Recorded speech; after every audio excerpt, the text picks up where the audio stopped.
Компания «Формула-55» дает старт новогодней мега-акции. 155 555 сомни. Не упусти свой шанс выиграть суперприз. Переходи на сайт formula55.tj. Формула-55. Делайте ваши ставки, господа.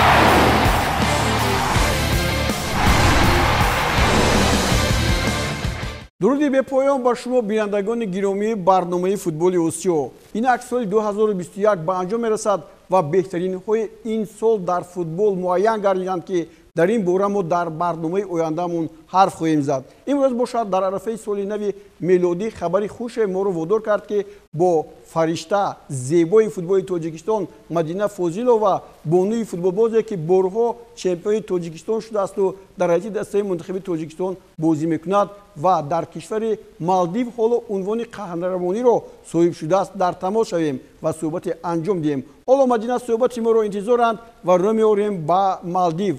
Мадина, моро мешунавед? Бале, мешунавам. Салом алейкум. خیلی شادم که با ما صحبت کردن رو پذیرفتید و حالا میبینم که در مالدیو هوا خیلی گرم است و از وجه شما رو هم این رو پای بردن ممکن است. آفتاب سوزان مالدیو بسیار هم زود سیاه میشوی، زود هم یک چی بگفتی روسا زگر میگیری. منم همینجوری.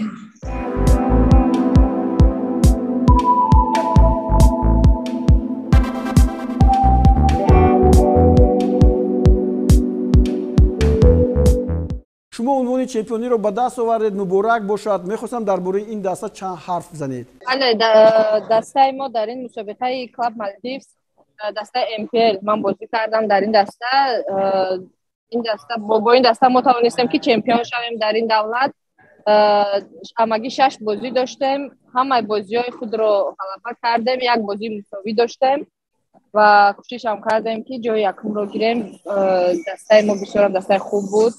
در دیگر دسته ها همچون لیگیونرها نیز بودند از دولت های تایلند، لبنان، مالایزیا، سینگاپور از اونجا بودند و از دسته ما نیز من بودم و یک بازیگر دیگر از دولت ایران بود.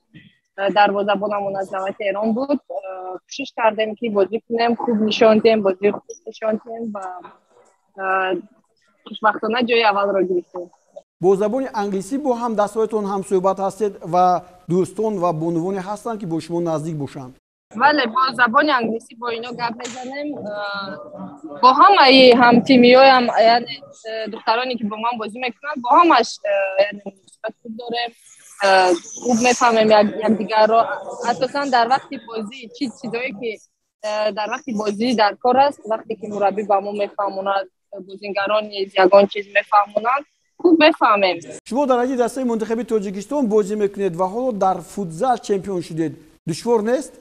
اساسا وقتی که از فوتبال کلان و فوتبال خرد گذشته بازی میکنی، این البته کم دشوار است، کم دیگرگونه است، یعنی همون مساحت میدان خوبتر است و یعنی بسیارتر حرکت میکنی، بسیارتر میدوی. از سببی که ما در تاجیکستان در مشق و تمرین هایمون در چنین میدان ها بسیار میگذرد، از همین خاطر برای من دشوار نبود. از سببی که در دولت مالدیو فوتبال لیگای بانوان فوتبال کلان ندارن حالا اینها، از همین خاطر فوتزال هر سال مسابقه فوتزال رو میگذرونن. از همین سبب ما در این مسابقه فوتزال بازی کردیم. در این مسابقه که در این دولت مالدیو میشود من بار سوم است میکنم. بار اول میباشد که من چمپیون شدم با این. شما از این پیش در حیات دسته گرجستان هم بازی انجام داده بودید. خب چی فرقیت ها هستند و مناسبت چگونه است؟ بله، در دولت گرجستان وقتی که بازی میکردم در آنجا فوتبال آنها دیگر یعنی پیشروی و چیزای آنها دیگر خیلی بود. در این دولت مالدیو اینا آدمانی میباشند که شوق و هوس دارند، همیشه میخواهند فوتبال بازی کنند و هر نمودی ورزش مشغول شوند. از همین سبب من فکر میکنم که این خلق یک مردم هست که бисёр ҳам шавқу ҳаваси зиёд доранд, мехоҳанд ҳар намуд чиз варзишҳо ва мусобиқаҳоро зуд гузаронанд, хуб бозӣ кунанд. аз ҳамин сабаб ин мардум ман фикр мекунам ки шавқовар ҳастанд дар бораи варзишу футболу волейболу ин чизошон бисёр ҳам хуб аст назар ба дигар давлатҳо. аз рафтанатон ба Малдив пушаймон нестед? На, аз омаданам пушаймон нестам, чунки аз вақте ки омадам боз чемпион шудем ва бисёр ҳам хушҳолтар шудам. шартномаи шумо бо ин клуб ба анҷом расид? бале, ин мусобиқа тӯли 2 моҳ давом кард, тамом шуд. боз худо хоҳад соли оянда ин мусобиқа боз дар ин ҷо баргузор мегардад. онҳо ҳатман маро даъват мекунанд, чунки бозии ман ба онҳо писанд омад. ин тиме ки ман бозӣ кардам ба ҳамаи онҳо бозии ман писанд омад ва онҳо мехоҳанд ки боз соли дигар низ маро даъват. бисёр олӣ. шумо ифтихор мекунед ки тоҷику духтаре ҳастед ва дар хориҷи кишвар бозӣ мекунед? албатта, вақте ки дар бозӣ мекардам ҳамаи мухлисоне ки меомаданд мепурсиданд аз куҷо ҳастӣ. ман аз тоҷикистон ҳастам. яъне муаррифӣ кардани давлат, ному нишони давлат ин барои ман як ифтихор аст ва хушҳолам шудам ки онҳо шинохтанд ки аз тоҷикистон ҳам як духтаре ҳаст ки дар ин давлат бозӣ кард, чемпион ҳам шудем. мо ҳам бо шумо ифтихор мекунем. мехостам дар бораи чизи дигаре пурсам. хӯрокҳои он ҷо ба шумо писанд аст ва ё худ дар хона хӯрокҳои тоҷикӣ тайёр мекунед? на, ин ҷо ман дар хона тайёр намекунем. ҳама вақт дар як тарафхонау чизо хӯрок мехӯрем. албатта хӯрокҳои ино фарқ мекунад аз мо. хӯрокҳояшон дигар гуна аст, вале ман бисёр ҳам хӯрокҳои миллии тоҷикиро ёд кардам. мехоҳам зудтар ба ватан баргардам ва хӯрокҳои миллии тоҷикиро хӯрам.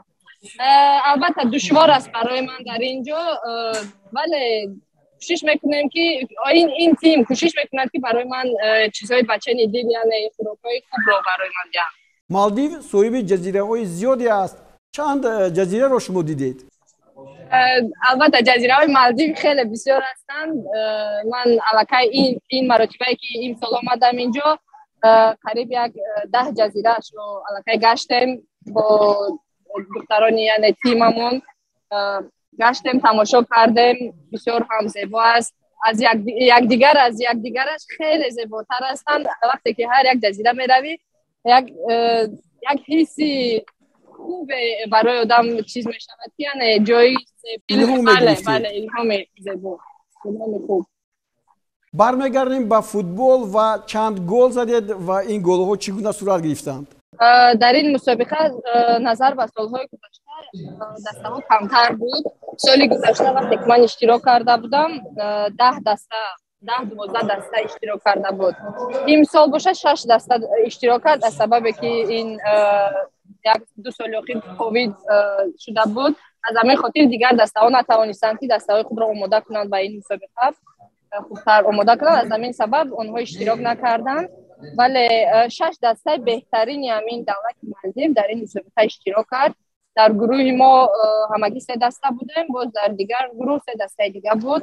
дар гурӯҳи мо бо ҳар як даста 2 маротибаи бозӣ кардем, бо дастаи вамко ва бо дастаи фенака. ин дастаҳоро бо ин дастаҳо бозӣ кардем, ғалаба кардем ва дар чиз мегӯянд дар полуфинал бо дастаи полис бозӣ кардем.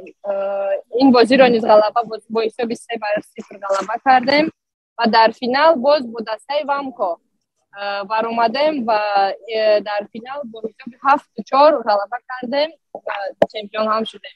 дар бораи голҳо аз шумо пурсон шудам, зеро голҳои зиёдеро аз наворҳое ки дастрас шуданд дидам. ҳамагӣ ман як 6-7 гол задам ва бисёри ҳамин голҳое ки дигар духтаро заданд, яъне ассист мегӯянд. бисёр пасҳои онҳоро ман додам ва бисёрам ба ин даста кӯмак кардам. бисёр бозиҳои хуб нишон додем ва бисёрам хурсанд ҳастам аз ин ки маҳорати хуб нишон додам. гол ҳам задам, ассист ҳам додам, яъне пасҳои головар додам. бисёрам хурсандам. оё шумо ба ҳамаи орзуҳоятон расидаед ё боз орзуи дигаре ҳаст? ман ҳамеша аз худӣ орзу мекардам ки дар ҳамин дастаҳои хориҷ аз тоҷикистон, яъне клубҳои хориҷ аз тоҷикистон ба мисли дигар бозингароне ки معروف هستن. میخواستم که هر وقت میدیدم که آنها در دیگر دولت‌ها بازی میکنن یک با گفتی روسا میچنت میکردم. ولی خوشبختانه به این آرزوهایم رسیدم. این دومین سومین مرتبه است که من در دیگر کلوب‌های دیگر دولت‌ها بازی کرده شدم و در آینده نیز میخوام که باز یک چند سال دیگر در چنین کلوب‌ها بازی کنم. باز خوبتر، یعنی به آرزوهایم خوبتر رسم. دوستان گرامی، این صحبت ما بود با بهترین بانو یا خود ملکه فوتبال تاجیکستان مدینه فاضلова که این سال در کشور مالدیو صاحب عنوان قهرمانی در رشته فوتزال گردید. از مدینه فاضلова با بازیگر دیگری شو رادیوی تاجیکستان نوریدین داورونов رو می‌بینیم. نوریدین داورونов از 21 دکتر سال روان از کلوب بورنئو اندونزیا با کلوب پرسیا جاکارتا این کشور گذشت. پرسیا جاکارتا در لیگ قهرمانان‌ها و جام کنفدراسیون فوتبال آسیو شرکت می‌ورزد. با قول نوریدین داورونов شرایط‌های این دسته نسبت به دسته پیشینش بهترند. دو بازیگر دیگری دسته منتخب تاجیکستان манучеҳр Сафаров و وحدت ҳаннонов که هفته گذشته شرطنامه خود را با کلوب персиполис ایران به امضا رسانیدند، کارت‌های اجازه گزارش را از فدراسیون فوتبال تاجیکستان دسترس کردند و همکنون هنرنمایی خود را در حیات این تیم آغاز خواهند کرد. персиполис باشد در دور گذشته لیگ برتر ایران در مقابل زوب آهن به پیروزی رسید. خلاصه این واخوری پیشکش شما می‌گردد. در لیگ برتر ایران همان 16 دسته برای عنوان چمپیونی مبارزه می‌برند و آهسته آهسته персиполис هم با قطار دسته‌های بهترین شامل می‌شود. این واخوری دور 11 است که ما با شما می‌بینیم و حالا هجومی فوتبالبازان دسته персиполис سرخپوشان персиполис توانستند که مجبور کنند تا دروازه‌بان دسته زوب آهن با خطاگیر رود یا جعفری بود. حالا ببینید این آلکاسیر است که خیلی پرتابی خیلی زیبا انجام میدهد و جعفری با دستانش توپ رو طوری برمیگرداند که آن واردی توری دروازه میشد. 1-0 و персиполис ها به صف پیش برآمدند. این امکانیت میداد که دسته персиполис در قطار سه دسته بهترین لیگ برتر شامل شود. در نیمه دوم این گل ها صورت گرفتند و اینجا ما کارنامه حمیدلک دروازه‌بانی دسته персиполис را نیز احساس کردیم که نهایت با یک مهارت عالی توپ را برگردانید. در مورد دیگر بار دیگر فوتبالبازان دسته персиполис یک هجوم خیلی زیبای خود را انجام دادند که آلکاسی را در نزد دروازه زده از پای افتانیدند و داور با دسته زوب آهن جزا داد و پنالتی تعیین کرد. نقطه 11 متره و ما حالا میبینیم که اینجا مهدی ترابی است که آماده می شود و ضربه او با گل انجام یابد. 2-0 فوتبالبازان دسته персиполис توانستند که در مدار این بازی هایی که حالا در جریان هستند بعد 11 واخوری 6 غلبه کرده 4 مساوی و 1 باخت را به خود اختصاص دهند با 16 توپ زدهشان و 8 توپ از دروازه گرفته و با 22 امتیاز در زینه سوم میباشند. مسابقه آخرینی که در سال 2021 در آسیو به انجام میرسد این برگزاری ҷоми زوزوکی است که میان دسته‌های منتخب آسیان در جریان است. هفته روان بازی‌های نیمه‌نهایی که عبارت از دو واخوری بودند صورت گرفتند. در واخوری اول نیمه‌نهایی دسته‌های منتخب تایلند و ویتنام با هم روبرو شدند. مسابقه ҷоми زوزوکی کاپ که خیلی تیزتون میگذرد از واخوری‌های نیمه‌نهایی که از پس توپ بدود و در نتیجه حساب باز شد. هجوم فوتبالبازی دسته ویتنام رو اینجا می‌بینیم. آنها هم در برابری دسته منتخب تاجیکستان بازی کند. هجوم فوتبالبازان این دسته باز از آن حالت بود که یک ضربه نیوت خوب با تیری دروازه برخورد و توپ وارد توری دروازه نشد. حالا این هجوم فوتبالبازان دسته ویتنام رو غالب آمد.